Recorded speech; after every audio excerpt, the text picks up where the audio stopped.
ओम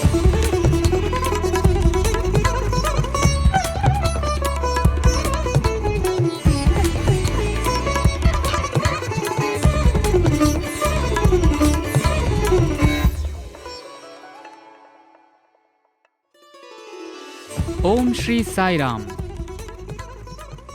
साई प्रेम वाणी के हमारे आज के प्रसारण में आप सबका हार्दिक स्वागत है। आज हम आप सबके लिए लेकर आए हैं सुमधुर कार्यक्रमों की मनमोहक श्रृंखला। आज के प्रसारण में आप अवतार वाणी के अंतर्गत श्री भगवान द्वारा दिए गए एक दिव्य संदेश का एक भाग एवं आदर्श जीवन आनंद उपवन कार्यक्रम में एक मधुर कथा वृत्तांत सुनेंगे। तो चलिए कार्यक्रम का शुभारंभ करते हैं।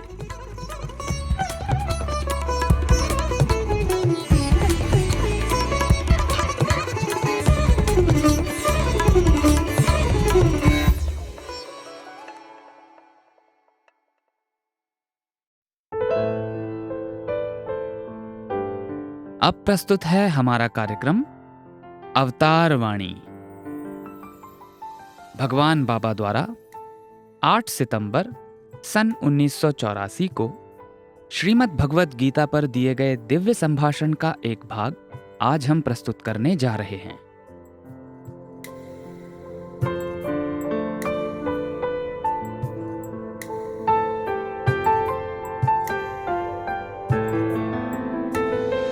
ప్రేమ స్వరూపులారా, ధారతీతి ధర్మ, జగత్తును ధరించినటువంటిదే ధర్మము.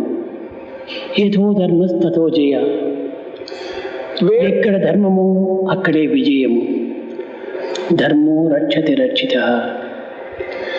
ధర్మము రక్షింపబడినప్పుడే ధర్మం కూడాను మనల్ని రక్షిస్తుంది.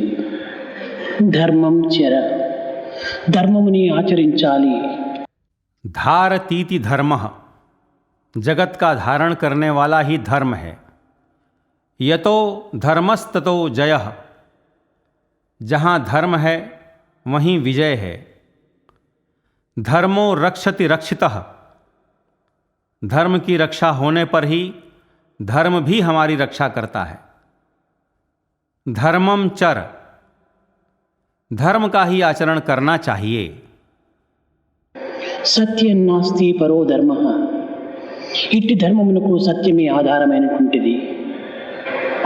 సూర్యుని యొక్క రశ్మి యందు 7 రంగులు లీనమైనట్టుగా సమాజ శ్రేయస్కరమునకై 7 విధములైనటువంటి ధర్మములు నియమించవలసి వచ్చింది. మొదటిది సత్యము, రెండవది శీలము, మూడవది ధర్మము, నాలుగవది ధమము, ఐదవది తపస్సు, ఆరవది త్యాగము, ఏడవది అహింస. ఇవన్నీ కూడాను సమాజమును రక్షించి సామాజిక శ్రేయస్కరమునకై నియమించినటువంటివి. सत्यान्नास्ति परो धर्मः, ऐसे धर्म का आधार सत्य ही है. जिस प्रकार सूरज के प्रकाश में 7 रंग विलीन हैं, उसी प्रकार समाज श्रेय के लिए 7 प्रकार के धर्मों का नियमन करना पड़ा. पहला सत्य है, दूसरा शील है, तीसरा धर्म है, चौथा दमम है, पांचवां तपस्या है, छठवां त्याग है और सातवां अहिंसा है. ये सब समाज की रक्षा और समाज श्रेय के लिए निर्धारित हैं. అగ్ని కి దహన శక్తి ఏ విధముగా ధర్మము, మంచుగడ్డకు చల్లదనము ఏ విధముగా సహజము, విచ్చిన గులాబీ పుష్పమునకు సుగంధము ఏ విధముగా సహజము, చక్కెరకు తీపి ఏ విధముగా ధర్మము, జీవునకు ఆ విధముగా సత్యశీలమైనటువంటి ధర్మమే నిజమైనటువంటి యొక్క గుణము. अग्नि के लिए जिस प्रकार दाहने की शक्ति धर्म है, बर्फ के लिए जिस प्रकार ठंडक सहज है, खिले हुए गुलाब के लिए जिस प्रकार सुगंध सहज है, शक्कर के लिए जिस प्रकार मिठास धर्म है, उसी प्रकार जीव के लिए सच्चा शील रूपी धर्म ही सच्चा गुण है। ఈ సత్యం యొక్క స్వభావమును ప్రతి మానవుడు కూడాను గుర్తించినప్పుడే దీని యొక్క స్వరూపము నిరూపించగలడు. ఈ సత్యమునకు శీలము ప్రాణము. ఆధ్యాత్మిక క్షేత్రమునందు విజయాన్ని సాధించకోరినటువంటి ప్రతి మానవునకు శీలత్రయములు అతి ప్రధానము. మొదటిది పవిత్రము, రెండవది సహనము, మూడవది పట్టుదల. ఇవే శీలత్రయములు. इस सत्य के स्वभाव से प्रत्येक व्यक्ति के अवगत होने पर ही इसके स्वरूप को निरूपित किया जा सकता है। इस सत्य के लिए शील ही प्राण है। आध्यात्मिक क्षेत्र में विजयी होना चाहने वाले प्रत्येक मानव के लिए शीलत्रय अत्यंत आवश्यक है। पवित्रता, संयम और लगन ये ही शीलत्रय हैं। ఎట్టి విద్యావంతుడైనా, ఎంతటి ధనవంతుడైనా, ఎంతటి అధికారి అయినా, ఎంతటి శాస్త్రజ్ఞుడైనా, ఎంతటి పండితుడైనా, ఎట్టి పామరుడైనా ఈ శీలత్రయములు లేక ఉండినా వాడు కేవలము జీవితములో బ్రతిక్కుడును చచ్చిన వారితో సమానమన్నాడు. ఎన్ని ఉండి కూడాను ఇవి నిరుపయోగములన్నాడు. चाहे कितना ही विद्यावान हो, चाहे कितना ही धनवान हो, चाहे कितना ही बड़ा अधिकारी हो, चाहे कितना ही बड़ा वैज्ञानिक हो, चाहे कितना ही बड़ा पंडित हो, चाहे पामर हो, परंतु यदि उसमें शीलत्रय न हो तो जीवित रहते हुए भी वह मृतप्राय है। इन सब के होते हुए भी सब व्यर्थ ही हैं। లోకములో బాహ్యమైన సౌందర్యమును మాత్రమే గుర్తింతురు మానవులు. కానీ భగవంతుడు అంతర్సంబంధమైనటువంటి యొక్క ఆత్మతత్వముని అలంకారంగా గుర్తిస్తాడు. నిజముగా మానవులకు శీలమే అలంకారము. ఇట్టి శీలము లేనటువంటి జీవితము శిలతో సమానము. కనుక ఈ సహజ ధర్మమైనటువంటి యొక్క గుణమును మానవుడు విధిగా అనుసరించవలసి వస్తుంది, విధిగా పోషించవలసి వస్తుంది, విధిగా సాధించవలసి వస్తుంది. దీనికి సత్యము పునాది. मानव संसार में बाह्य सौंदर्य को ही पहचानते हैं, परंतु ईश्वर अंतः संबंधी अलंकार के रूप में आत्म तत्व को ही देखते हैं। यथार्थ में मानवों के लिए शील ही वास्तविक अलंकार है। ऐसा शील विहीन जीवन शिला के समान है। अतः मानव को इस सहज धर्मी गुण का अनुसरण करना पड़ता है, अनिवार्यतः इसे अपनाना पड़ता है, अवश्य प्राप्त करना पड़ता है। इसके लिए सत्य ही नींव है। సత్యమనగా అసత్యము చెప్పకుండా ఉండటం మాత్రమే కాదు, సత్యమే తన యొక్క జీవితం యొక్క ఆధారంగా తీసుకోవాలి. సత్యం ముందు సర్వస్వమును కూడాను త్యాగం చెయ్యాలి. ఈ సత్యమునకు లొంగినటువంటిదే ఈ జగత్తు. సత్యమునకు భయపడియే జగత్తు నడుస్తున్నది. సత్యము లేని స్థానములో మానవుడు భయముతో జీవిస్తాడు. సత్యమే మానవునికి అభయము. భయమును దూరము గావించి దివ్యత్వాన్ని పోషించేటువంటిది సత్యము. सत्य का अर्थ मात्र असत्य का न कहना ही नहीं है। सत्य को ही जीवन का आधार बनाना चाहिए। सत्य के लिए सर्वस्व त्याग देना चाहिए। यह जगत इस सत्य के ही वश में रहता है। सत्य से भयभीत होने के कारण ही जगत गतिमान है। जहाँ सत्य नहीं होता है वहाँ मानव डरता हुआ जीवन यापन करता है। सत्य ही मानव के लिए अभय की स्थिति है। भय को दूर कर दिव्यता का पोषण करने वाला ही सत्य है। జగత్తును నిలబెట్టేటువంటిదే సత్యము. జగత్తును నడిపించినటువంటిదే సత్యము. కనుక ఇట్టి సత్యమును ప్రధానమైనటువంటి ఒక ధర్మంగా ఆచరించినప్పుడే మానవత్వం దివ్యత్వాన్ని అందుకుంటుంది. దీనికి శీలము అనేటువంటిది ఆధారమైనటువంటి యొక్క జీవము. దీనికి మంచి సంస్కారము అంటారు, మంచి గుణము అంటారు, మంచి నడత అంటారు. ఈ విధమైనటువంటి మంచి నడతనే లేకుండా మానవత్వమే రాణించదు. గుణము, సంస్కారము, నడత మానవత్వానికి శోభనందిస్తుంది. जगत को सत्य ही कायम रखने वाला है, जगत को चलाने वाला ही सत्य है। ऐसे सत्य का आचरण प्रधान धर्म के रूप में करने पर ही मानवता दिव्यता को प्राप्त करती है। इसके लिए शील ही प्राण तत्व है। इसे ही सुसंस्कार कहते हैं, अच्छा गुण कहते हैं, सदाचरण कहते हैं। ऐसे सदाचरण के न होने पर मानवता प्रतिष्ठित नहीं होगी। गुण, संस्कार और सदाचरण मानव को शोभा प्रदान करते हैं। కనుకని మానవత్వాన్ని నిలబెట్టుకుని దివ్యత్వాన్ని దర్శించుటకై మనము ఈ సత్యము, శీలము, ధర్మమును ప్రధానమైనటువంటి యొక్క మార్గములుగా తీసుకోవాలి. దీనికి బాల్యము నుండియే మనము తగినటువంటి కృషి చేయాలి. బాల్యమునందు పిల్లలు తెలిసియో తెలియకయో కొన్ని తప్పులు చేస్తారు. కానీ ఈ తప్పులు పెద్దలకు తెలిసినా దండింతురేమో అని, లేక శిక్షింతురేమో అని భయపడి అసత్యమాడుతారు.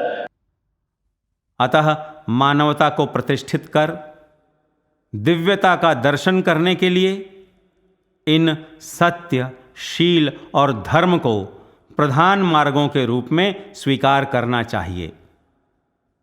इसके लिए हमें बचपन से ही आवश्यक प्रयत्न करने चाहिए। बचपन में बच्चे जाने अनजाने में कुछ भूलें करते हैं, परंतु बड़ों को इन भूलों का पता चलने पर दंडित होने और सजा मिलने के भय से वे असत्य कहते हैं। ఇవి క్రమక్రమేణా అసత్యము పెరిగి పెరిగి నైతికత్వమును నాశనం చేస్తుంది. కనుక మనము సత్యమును చెప్పుటలో ఎట్టి భయమును కూడాను మనము గురి కారాదు. సత్యమును చెప్పినప్పుడే మనకు ధైర్యము, సాహసము, ఆనందం కూడాను లభిస్తుంది. సత్యమును చెప్పడం చేత మనకు రాబోయేటువంటి ఫలితం కానీ, రాబోయేటువంటి ఆదాయం కానీ, రాబోయేటువంటి సుఖం కానీ మనకు లభించునో లేదో అని మనం భయపడకూడదు. धीरे धीरे यह असत्य कथन बढ़ते हुए नैतिकता को विनष्ट कर देता है। अतः सत्य कहने से हमें कदापि डरना नहीं चाहिए। सत्य के कहने पर ही हमें धैर्य, साहस और आनंद प्राप्त होते हैं।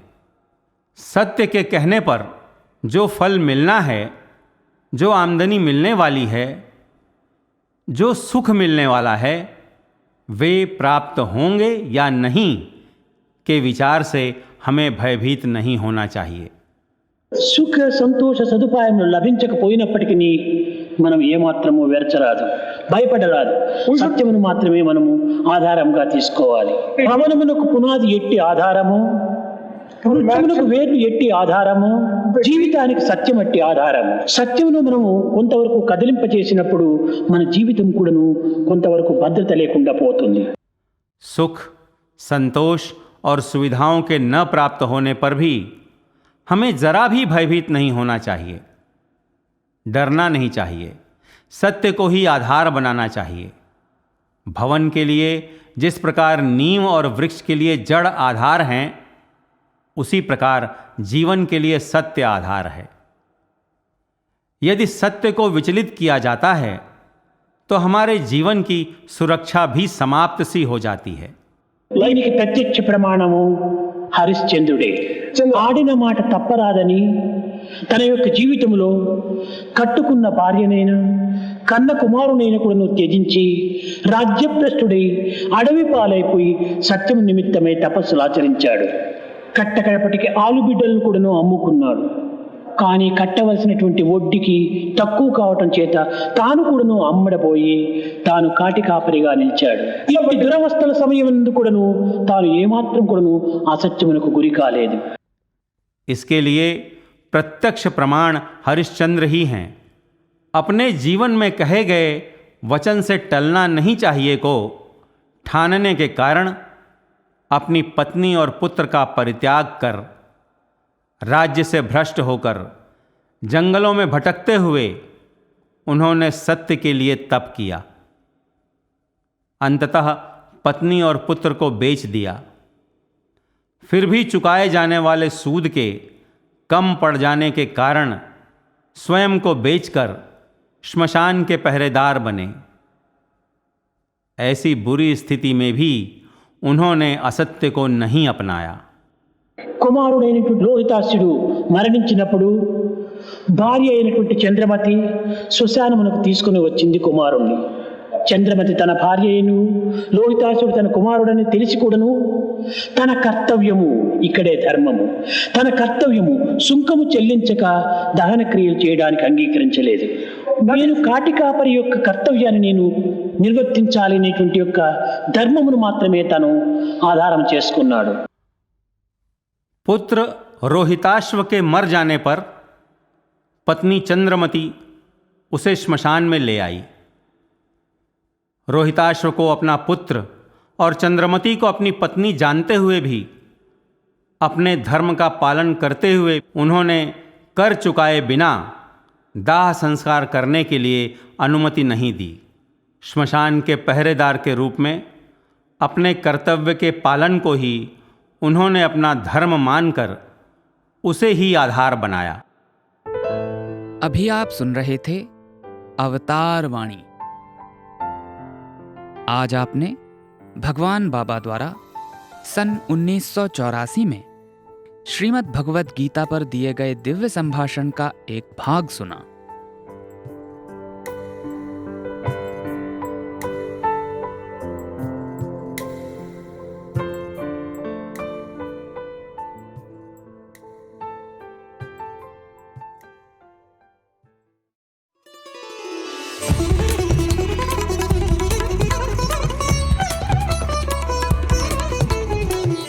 साई प्रेम वाणी, भगवान श्री सत्य साई बाबा का दिव्य संदेश अब हिंदी में।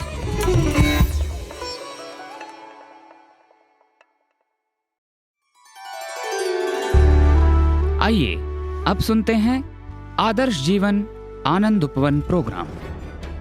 आज इसके अंतर्गत हम प्रशांति गाथा के रूप में विख्यात हमारी वीडियो सीरीज से ली गई एक कड़ी प्रस्तुत करेंगे।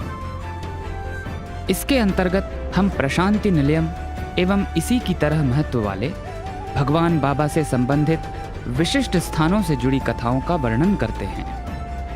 आज की कहानी छत्रधारी श्री गणेश जी की प्रतिमा के बारे में है।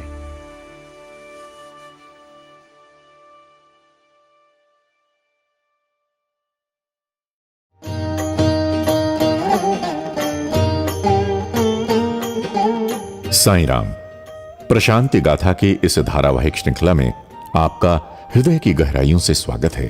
इस श्रृंखला में हमारा प्रयास होगा कि प्रशांति निलयम के प्रत्येक मंदिर, बाग, वृक्ष, बगीचे और हर पावन स्थान के निर्माण की अनकही गाथा आप तक पहुंचाएं।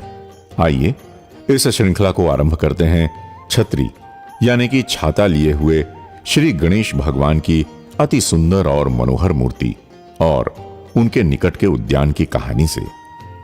इस कहानी की शुरुआत लगभग 4 दशक पूर्व हुई, जबकि अमेरिका से रिचर्ड और मिशेल भगवान श्री सत्य साईं बाबा के दर्शन करने के लिए आए। वे मार्च 1970 में स्वामी के पास आए थे और स्वामी ने उन पर असीम अनुग्रह की वर्षा करते हुए उनका विवाह संपन्न कराया और उन्हें आश्रम के भीतर बनी आवासीय इमारतों में से W6A नामक भवन में कमरा दिया, जो कि भगवान श्री गणेश जी की प्रतिमा के ठीक पीछे है। एक दिन जब मिशेल अपने कमरे से बाहर आई तो उन्होंने देखा कि इस स्थान पर एक युवा महिला भक्त बैठी हुई थी और बेतहाशा रो रही थी। ये देखकर मिशेल को लगा कि इस महिला को एकांत की आवश्यकता है, शायद ऐसे एकांत की जहां वो स्वयं को स्वामी के साथ अंतरात्मा से जोड़ सके और अपने दिल को हल्का कर सके। उस समय ये पूरी जगह कुछ अनुपयोगी सामग्रियों से भरी हुई थी। इस घटना ने मिशेल के दिल को गहराइयों से छू लिया और उनके मन में यह विचार आया कि क्यों न इस जगह को एक ऐसे स्थान में बदल दिया जाए जहां भक्त बैठकर शांति महसूस करें और स्वयं को स्वामी से गहराई से जोड़ सकें। इसी विचार ने उन्हें प्रेरित किया कि वे इस स्थान को पूरी तरह से बदल डालें। अगला कदम उन्होंने ये उठाया कि एक पत्र और एक सुंदर कार्ड में इस प्रेरणा को लिखकर अगली सुबह स्वामी के समक्ष प्रस्तुत किया और स्वामी ने दर्शन में बड़े ही प्रेम से इस पत्र पर अपने हाथ रखकर शुभाशीष दिया। फिर क्या था, मिशेल तुरंत इस काम के लिए आगे बढ़ गईं। उन्होंने कुछ श्रमिक बुलवाए और इस पूरी जगह को भली भांति साफ करवा डाला। इसके बाद उनके बहुत अच्छे दोस्त ऑर्चर्ड और रॉबर्ट जेम्स भी इस काम में सहयोग देने के लिए आगे आए। वे भी बड़े ही अच्छे साईं भक्त थे। वे बेंगलुरु गए और लगभग एक कार भरकर पौधे और बगीचे को बनाने के लिए सामग्री लेकर आए। बड़ी जल्दी यहां एक छोटा सा जलाशय यानी जल कुंड निर्मित हो गया। मिशेल ये देखकर बहुत खुश थीं, लेकिन एक समस्या भी सामने आई। इस जलाशय में एक रिसाव था जिसके कारण इसमें भरा हुआ पानी बह जाता था। एक दिन जब वो इस जगह पर थीं, तो वे स्वामी से प्रार्थना करने लगीं कि स्वामी, इस जलाशय को ठीक करने में मेरी मदद करिए। उसी समय उनके पास एक व्यक्ति आया और उसने कहा कि क्या मैं आपकी मदद कर सकता हूं? मैं एक राजमिस्त्री हूं। यह स्वामी की लीला थी और बेहद ही आश्चर्यजनक थी। मिशेल कहती हैं कि यही तो मैं चाहती थी कि कोई राजमिस्त्री या बढ़ई इसे ठीक कर दे, और इस प्रकार स्वामी प्रत्येक कदम पर उनकी मदद और मार्गदर्शन कर रहे थे।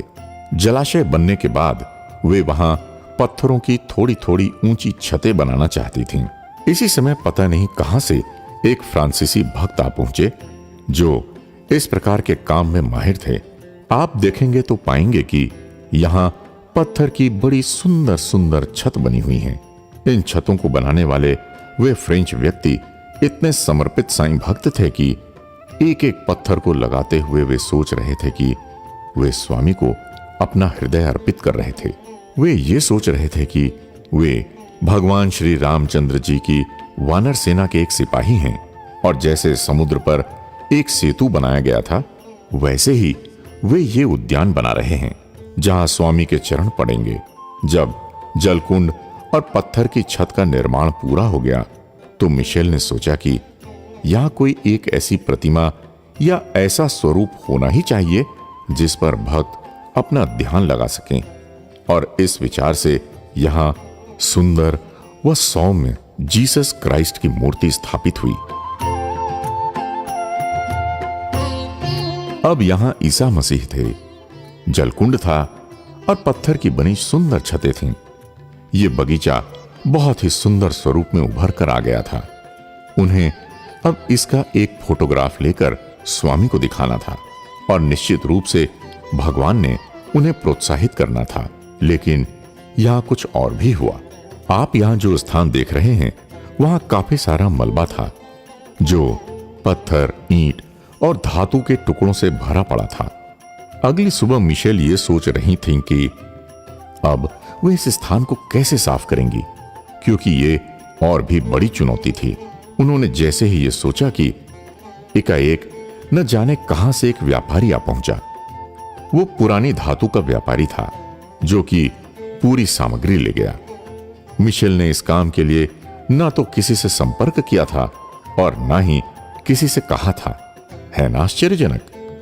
इसके तुरंत बाद कॉलेज के छात्रों का एक दल आया और उसने मिशेल के पति रिचर्ड से कहा कि सर, हम सब कुछ सेवा करना चाहते हैं, क्या हमारे लायक कोई काम है? और उन्होंने पूरी जगह को भली भांति साफ कर दिया। मिशेल कहती हैं कि मैं बस देखती रही और स्वामी के ही दिव्य संकल्प व चमत्कारों से सारे काम होते चले गए। मिशेल और रिचर्ड गणेश जी से बहुत प्रेम करते थे। उनके पास हर तरह के गणेश जी थे। बैठे हुए गणेश जी, आशीर्वाद देते हुए गणेश जी, खड़े हुए गणेश जी, नृत्य करते हुए गणेश जी। उन्होंने गणेश जी के इस स्वरूप को भी देखा था जिसमें वे प्रसन्नता पूर्वक चल रहे हैं और उनके एक हाथ में छाता और एक हाथ में कमंडल है। ये भगवान श्री गणेश का बहुत ही मनोरम और आकर्षक स्वरूप था और उन्होंने गणेश जी के इसी स्वरूप को यहाँ स्थापित करना तय किया। उन्हें लगा कि यहाँ जब लोग भगवान श्री गणेश के दर्शन करेंगे तो वे बड़ी आसानी से गणेश जी से खुद को जोड़ पाएंगे। भगवान श्री गणेश का ये स्वरूप बहुत ही सुंदर है। ये ऐसे स्वरूप वाले गणेश जी हैं जो उद्यान में भ्रमण कर रहे हैं, बड़े प्रसन्न हैं और बहुत ही सौभाग्य प्रदान करने वाले हैं। कल्पना करिए कि वो जो महिला यहां रो रही थीं, उनके पास ये गणेश जी आते और कहते कि तुम क्यों रो रही हो? आओ, मेरे छत्र की शरण में आओ, मैं तुम्हारा मित्र हूं और तुम्हारी पूरी देखभाल करूंगा। तो उन रोती हुई महिला को कितना अच्छा लगता। ठीक ऐसा ही कुछ अनुभव यहां आने वाले प्रत्येक भक्त को होता है। इसलिए अगली बार जब आप प्रशांति निलयम आए तो इन छत्रधारी भगवान श्री गणेश जी से मिलना और मित्रता करना मत भूलिएगा। वे आपका इंतजार कर रहे हैं। उनका असीमित प्रेम आपको आनंद से सराबोर कर देगा। धन्यवाद। जय साईं राम।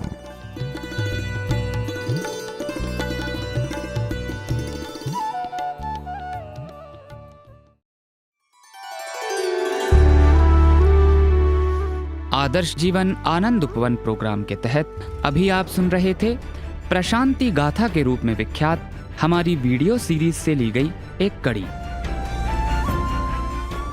आज छत्रधारी भगवान गणेश की प्रतिमा के बारे में एक कहानी प्रसारित की गई थी।